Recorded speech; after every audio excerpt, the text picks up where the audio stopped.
చూస్తున్నాం. ఎమ్మెల్యే ఆదిమూలం వర్సెస్ మహిళా నాయకురాలి కేసులో ఇప్పుడు ట్విస్టులు చోటు చేసుకుంటున్నాయి. తన వైద్య పరీక్షల కంటే ముందు ఆదిమూలాన్ని విచారించాలని బాధిత మహిళ డిమాండ్ చేస్తోంది. ఆదిమూలాన్ని ఎందుకు అరెస్టు చేయడం లేదని ప్రశ్నిస్తోంది ఆమె. వైద్య పరీక్షలు పూర్తి కానిదే కేసు దర్యాప్తు ముందుకు సాగదని పోలీసులు చెబుతున్నారు. ఫ్రీ ఉన్నప్పుడే వైద్య పరీక్షలు చేయించుకుంటారని బాధితురాలు పోలీసులకు తెలిపింది. తనకు గుండె సంబంధిత వ్యాధులు ఉండటంతో చెన్నైకి వెళ్తున్నారని పోలీసులకు లిఖిత పూర్వక సమాధానమిచ్చింది. అయితే కేసులో మహిళా నాయకురాలు వెనుక ఉన్నవారు ఎవరు అనే కోణంలో ఇంటెలిజెన్స్ అధికారులు విచారణ సాగిస్తున్నారు.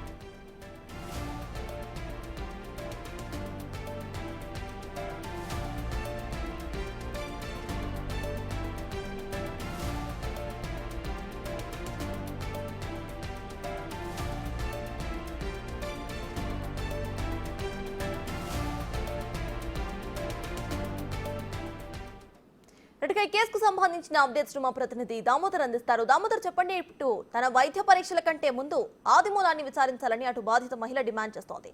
అయితే ఈ డిమాండ్ వెనకాల అసలు కారణాలేంటి? ప్రెసెంట్ అప్డేట్స్ ఏంటి?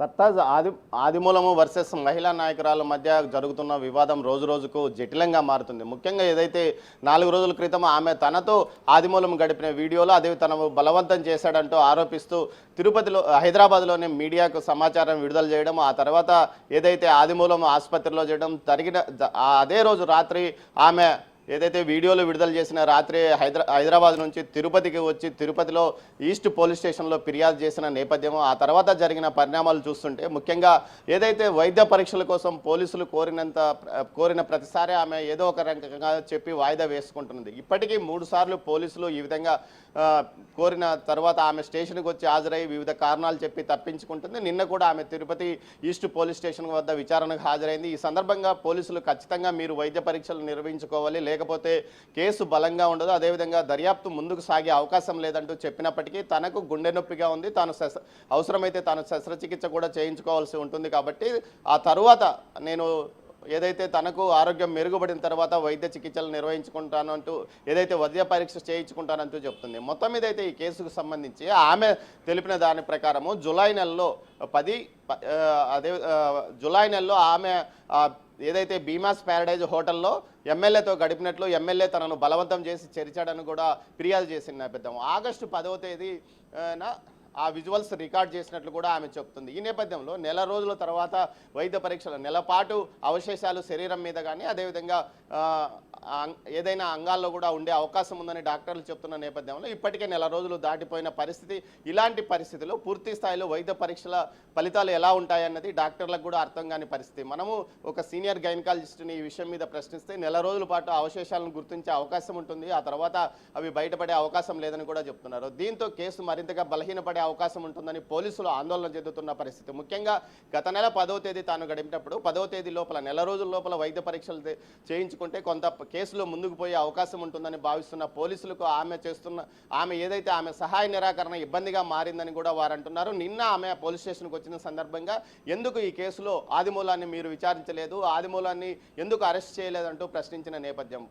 అరెస్ట్ చేయాలంటే పూర్తి స్థాయిలో ఆధారాలు ఉండాలి. ఎమ్మెల్యే స్థాయి వ్యక్తిని అరెస్ట్ చేయడానికి ముందు స్పీకర్ అనుమతి తీసుకోవాలి. స్పీకర్ అనుమతి తీసుకోవాలంటే ఖచ్చితంగా ఈ కేసుకు సంబంధించిన వీడియోలో ఒకటే బలాన్ని చేకూర్చవు. వీడియోల్లో ఎక్కడ అతను భయపెట్టినట్లు కానీ బెదిరించినట్లు కానీ అవకాశం లేవు. అదేవిధంగా ఇలాంటి పరిస్థితుల్లో ఆధారాలు లేవు. ఇలాంటి పరిస్థితుల్లో మేము ఏ విధంగా ముందుకెళ్ళగలుగుతామో, ముందు వైద్య పరీక్షలు చేయించుకుంటే ఆ వైద్య పరీక్షల ఫలితాలను ఈ వీడియోలను పెట్టి స్పీకర్ ముందు పెడితే స్పీకర్ ఆ తర్వాత తమకు అనుమతి ఇస్తాడా లేదా అన్నది సెకండరీ అంటూ ఆమెకు చెప్పినట్టు తెలుస్తుంది. మొత్తం మీద ఏదైతే ఈ కేసుకు సంబంధించి ఆదిమూలం తన న్యాయ నిపుణుల ద్వారా ముందుకు వెళ్తున్నట్టు తెలుస్తుంది. ముఖ్యంగా బెయిల్ కోసం ప్రయత్నాలు చేస్తున్నట్టు తెలుస్తుంది. అయితే పూర్తి స్థాయి వైద్య పరీక్షలు అయితే జరిగిన తర్వాతనే ఈ కేసు కోర్టు వరకు వెళ్ళే అవకాశం ఉంది, అరెస్టుకు వారెంట్ తీసుకునే అవకాశం ఉంది. కానీ అవేవి ముందుకు జరగకపోవడంతో కేసు ఎక్కడికెక్కడే ఆగిపోయిన పరిస్థితి. మరోవైపు దీనికి సంబంధించి సత్యవేడు నియోజకవర్గానికి సంబంధించిన దళిత సంఘాలు పెద్ద ఎత్తున ర్యాలీ నిర్వహించిన తర్వాత కేసు సుమోటోగా నమోదు చేయాలని డిమాండ్ చేస్తాయి. నిన్న 8 పోలీస్ స్టేషన్లో ఫిర్యాదు చేయాలని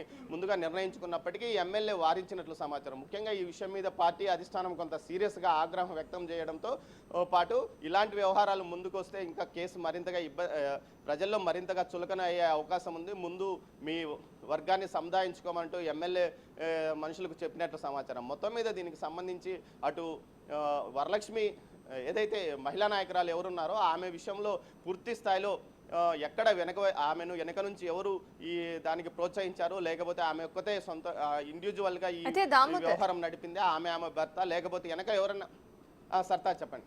దామోదర్, ఇందాక మీరు చెప్పినట్టు ఇటు నెల రోజుల వరకు మాత్రమే అక్కడ ఏమైనా ప్రూవ్స్ ఉంటే ఉంటాయి తన బాడీలో, లేకపోతే వైద్య పరీక్షలు చేయించినా కూడా కేసు బలహీన పడిపోతుంది అనేది ఎగ్జాక్ట్ నోటిఫికేషన్. అయితే ఇది చెప్పినా కూడా తను ఎందుకు వైద్య పరీక్షలు చేయించుకోవడం లేదు, ఎందుకు వైద్య పరీక్షలు చేయించుకోవడానికి ఇంకా తను పోస్ట్పోన్ చేసుకుంటూ వస్తోంది అంటే ఇవన్నీ చూసి అసలు కేసు నిజంగానే ఉందా లేదా అనేది పోలీసులు అసలు ఏమంటున్నారు?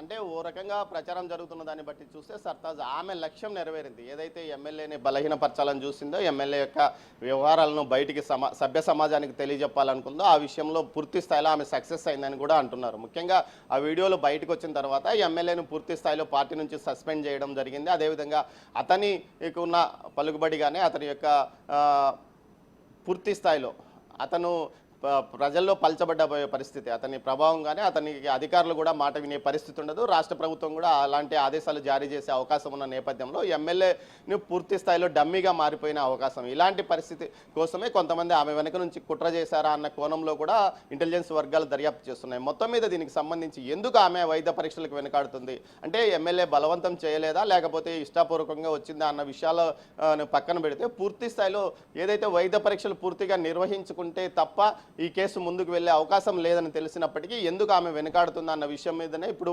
ఇటు ఇంటెలిజెన్స్ వర్గాలు కానీ పోలీసు వర్గాలు కానీ మల్లగుల్లాలు పడుతున్నారు. పూర్తిగా ఈ కేసులో తాము ఏ విధంగా ముందుకెళ్ళాలి, అరెస్ట్ చేయడానికి పూర్తిగా ఆధారాలు కావాలంటే వైద్య పరీక్షలు ఖచ్చితంగా ఉండాల్సిన అవసరం ఉంది. అయితే ఎందుకు వైద్య పరీక్షలు చేయించుకోలేదన్నది వారికి తలనొప్పిగా మారింది. దీంతో వాళ్ళు నిన్న లిఖితపూర్వకంగా ఎందుకు వైద్య పరీక్షలకు హాజరు కావడం లేదన్న విషయాన్ని లిఖితపూర్వకంగా తీసుకున్నారు. భవిష్యత్తులో ఇవి తమకు రికార్డెడ్గా ఉంటుందని భావించే వారు తీసుకున్నట్టు సమాచారం. గత 2 సార్లు కేవలం ఫోన్ ద్వారా పిలిచి వచ్చి వైద్య పరీక్షలు చేయించుకోవాలని కోరిన పోలీసులు నిన్న మాత్రం ఖచ్చితంగా మీరు రిటర్న్గా రాయించి వెళ్ళండి అంటూ చెప్పడంతో ఆమె రిటర్న్గా రాయించి వెళ్ళింది. ఈ సందర్భంగానే ఆమె కొంత వాగ్వాదం కూడా పోలీసులతో చేసినట్లు సమాచారం. ముఖ్యంగా ఏదైతే ఆదిమూలాన్ని అరెస్ట్ చేయాలి, ఆదిమూలాన్ని విచారణ చేయాలనే 2 ప్రధాన డిమాండ్లను తెలియజేసినట్టు తెలుస్తుంది. మొత్తం మీద పోలీసులు అయితే ఈ విషయానికి ఏదైతే పోలీసులు ఈ విషయంలో తాము ఖచ్చితంగా ముందుకు వెళ్తున్నామని చెప్తున్నారు. మరోవైపు ఇటు లీగల్గా ఏదైతే ఆదిమూలానికి సంబంధించిన న్యాయవాదులు కూడా పూర్తి సమగ్ర సమాచారంతో ఉన్నారు. తమ నాయకుడికి ఏదైతే ఆదిమూలానికి సంబంధించి ఎలాంటి ఈ కేసు నిలబడే అవకాశం లేదని కూడా వాళ్ళు చెప్తున్న పరిస్థితి. మొత్తం మీద అయితే ఈ వ్యవహారంలో పార్టీని బలహీనపరిచారా, లేకపోతే పార్టీని బలహీనపరచడానికి వైసీపీతో కలిసి కొంతమంది కుట్ర పన్నారా అన్న కోణంలో కూడా విచారణ చేయమంటూ కూడా ఏదైతే ఇంటెలిజెన్స్ వర్గాలను రాష్ట్ర ప్రభుత్వం ఆదేశించినట్టు తెలుస్తుంది. అదేవిధంగా సర్తా చెప్పండి. దామోదర్, ఫైనలీ అటు వీడియోని ఫోరెన్సిక్ ల్యాబ్ కి కూడా పంపించిన విషయం తెలిసిందే. అయితే దానికి సంబంధించిన అప్డేట్ ఏంటి, దానికి సంబంధించిన రివ్యూ ఎప్పటి వరకు వచ్చే అవకాశం ఉందనుకోవచ్చు? సర్తాజ్ వీడియోకి సంబంధించి ఏదైతే ఫోరెన్సిక్ ల్యాబ్కి వెళ్ళిన తర్వాత 15 నుంచి నెల రోజులు పట్టే అవకాశం ఉందని కూడా నిపుణులు చెప్తున్న ప్రకారము, పోలీసులు కూడా అదే మాట చెప్తున్నారు. కనీసం 15 నుంచి నెల రోజులు పట్టే అవకాశం ఉంది. పూర్తి స్థాయిలో ఆధారాలు బయటికి రావాలి. ఆ డేటా ఎప్పుడు రికార్డ్ అయింది, ఇవి వాయిస్ ఒరిజినలా లేకపోతే మార్ఫింగ్ చేశారా లాంటి విషయాల మీద పూర్తిగా సమగ్రంగా విచారణ చేసి బయటికి రావాలంటే కనీసం 15 నుంచి 30 రోజులు పట్టే అవకాశం ఉందని చెప్తున్నారు. అంత లోపలే వైద్య పరీక్షలు నిర్వహించుకుంటే కేసులో ముందుకు వెళ్ళే అవకాశం ఉందని వారు భావిస్తున్న నేపథ్యంలో వైద్య పరీక్షలకు ఆమె నిరాకరించిన నేపథ్యమే కనిపిస్తుంది. మొత్తం మీద ఈ కేసుకు సంబంధించి అటు పోలీసులు దర్యాప్తు ముందుకు సాగకుండా కేవలం ఈ వైద్య పరీక్షలు అడ్డుకున్నాయని వారు చెప్తున్నప్పటికీ ఇప్పటికే పోలీసులు తమ దగ్గర ఉన్న ఈ కేసుకు సంబంధించిన సమగ్ర సమాచారాన్ని సేకరించారు. ఏదైతే ఆమె భీమాస్ ప్యారడైజ్లో 107, 105 రూముల్లో జూలై, ఆగస్టు నెలల్లో గడిపినట్లు చెప్తున్నది. ఆ 3 డేట్లు ఏదైతే ఆమె ఇచ్చిన డేట్లతో పాటు గతంలో ఎప్పుడైనా అంటే ఈ 2 నెలల కాలంలో ఆదిమూలం ఆ హోటల్కి ఎప్పుడు వచ్చాడు, ఎన్నిసార్లు అక్కడ వారితో ఎవరితో వచ్చాడన్న వివరాలు కూడా వారు తీసుకున్నట్టు సమాచారం. ఇవన్నిటిని రాష్ట్ర ఉన్నతాధికారులకు పంపించినట్టు తెలుస్తుంది. రాష్ట్ర ఉన్నతాధికారులు కూడా ఈ విషయంలో కొంత సీరియస్గానే ఉన్నారు. దీంతోపాటు ఎక్కడికెక్కడ ఫోన్ కాల్ డేటాను అంటే ఏదైతే బాధితురాల యొక్క ఫోన్ కాల్ డేటాను, ఆమె భర్త ఫోన్ కాల్ డేటాను, ఎమ్మెల్యే ఫోన్ కాల్ డేటాతో పాటు ఎమ్మెల్యే పిఏను, గన్మ్యాను, అదేవిధంగా పర్సనల్ సెక్రటరీ ఈ 3 ఫోన్ కాల్స్ను కూడా నెంబర్ల ప్రకారం డేటా తీసుకున్నట్లు సమాచారం. మొత్తం మీద ఈ ఆదిమూలము సంబంధించిన కేసులో మరో ట్విస్ట్ బయటపడింది. ముఖ్యంగా ఏదైతే ఆదిమూలానికి సంబంధించి వ్యక్తిగత కార్యదర్శి గాను, గన్మ్యాన్ గాను, అదేవిధంగా పిఏగా పనిచేస్తున్న వ్యక్తులే పూర్తి స్థాయి సమాచారాన్ని లీక్ చేశారు. ప్రత్యర్థులకంటూ కూడా ఒక ప్రచారం జరుగుతుంది. సర్తాజ్ ఇది ఈ కేసులో మరో కొత్త ట్విస్ట్ అని చెప్పవచ్చు. Right, thank you Damodar.